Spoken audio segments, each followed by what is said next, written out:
C'est une réalité. Aujourd'hui, en Wallonie, le mal-logement est un problème sexué.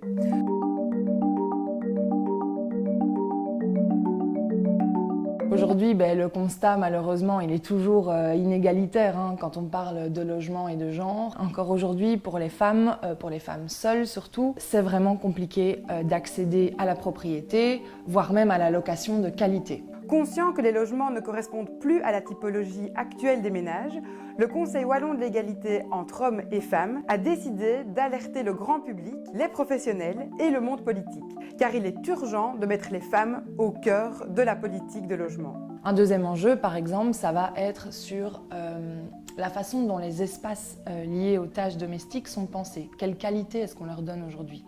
On va voir que dans beaucoup de maisons, beaucoup de ménages, aujourd'hui par exemple, la buanderie, ça va être en fait dans les caves. Et donc penser le logement par le prisme du genre, c'est revaloriser, redonner de la qualité à ces espaces de vie et donner place à ce travail domestique. Alors là, c'est une maquette justement du projet de Droax avec les architectes autour. On peut remarquer donc que ce n'était pas de base un projet féministe et qu'il a bien été pensé par des hommes, avec une idée aussi du logement de qualité qu'on voulait offrir à l'intérieur. On peut déjà y voir la place des femmes qui est imaginée en cuisine ou en faisant la conversation au salon. Dans le projet d'origine, on avait même des boîtes à provisions qui avaient été pensées donc pour faciliter le travail des ménagères, où elles pouvaient commander des produits frais aux commerçants du coin qui venaient les livrer et comme ça elles ne perdaient pas de temps pour aller faire leurs courses. On avait des concierges pour chaque tour, donc qui permettaient d'avoir un contrôle social et puis de tenir l'immeuble en état. Tout a été pensé pour avoir des matériaux qui étaient facilement nettoyables et faciles d'entretien. Énormément de rangements intégrés qui permettaient donc aux personnes de ne pas devoir avoir un maximum de rangements dans un minimum d'espace et de ne pas devoir acheter des meubles aussi. Donc on voit qu'il y avait vraiment une attention des plus petits, donc avec vraiment des espaces de jeu pour enfants, des crèches, des parcs et puis jusqu'aux personnes âgées, puisqu'on avait aussi un club senior et toute une série d'équipements spécifiques pour eux. Ça, c'est tout ce qui a été démoli aujourd'hui. Il ne reste plus qu'un tiers des tours. Sur les 2000 logements sociaux de base qu'on avait, il n'en reste plus que 400 aujourd'hui.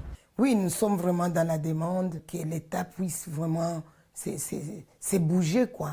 Qu'on puisse favoriser tout le monde, qu'on puisse augmenter les logements, puisque c'est toujours ceux qui sont faibles, donc les femmes qui vont toujours rester à la traîne. Mais on insiste à la caravane le fait que être femme, ça te défavorise, être femme migrante, ça te défavorise une deuxième fois, être femme migrante noire, ça vient ajouter encore une troisième fois.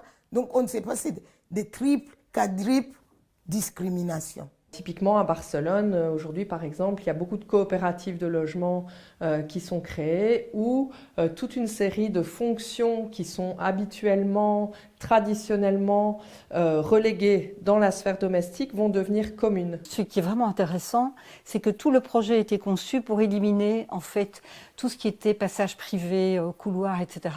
Donc avec un concept de chambre communicante. Et donc premièrement, il y a un gain d'espace et secondo, on gagne, il y a des terrasses extérieures, des terrasses privées, mais qui sont communicantes et qui deviennent des lieux de rencontre. Les pièces sont toutes de même dimension, ce qui permet une flexibilité totale. La cuisine est centrale, donc quand on cuisine, on parle avec tout le monde puisque toutes les pièces sont centrées autour de la cuisine. Ça permet aussi à la personne qui cuisine d'avoir un regard sur tout ce qui se passe dans la maison. Toutes les parois, en fait, des appartements et des logements sont presque translucides. Ici, le fait que tout est translucide permet d'une certaine manière d'être vu et donc d'éviter justement une forte concentration, que la violence soit concentrée dans certains logements. Un logement réellement égalitaire ne sera possible que par des modifications de la législation. Le statut de cohabitant devra être supprimé, vu ses nombreuses conséquences, ce qui permettra de lutter contre la précarité féminine. Il faudra également revoir les critères d'attribution des logements sociaux en particulier, et promouvoir des habitats innovants et intergénérationnels.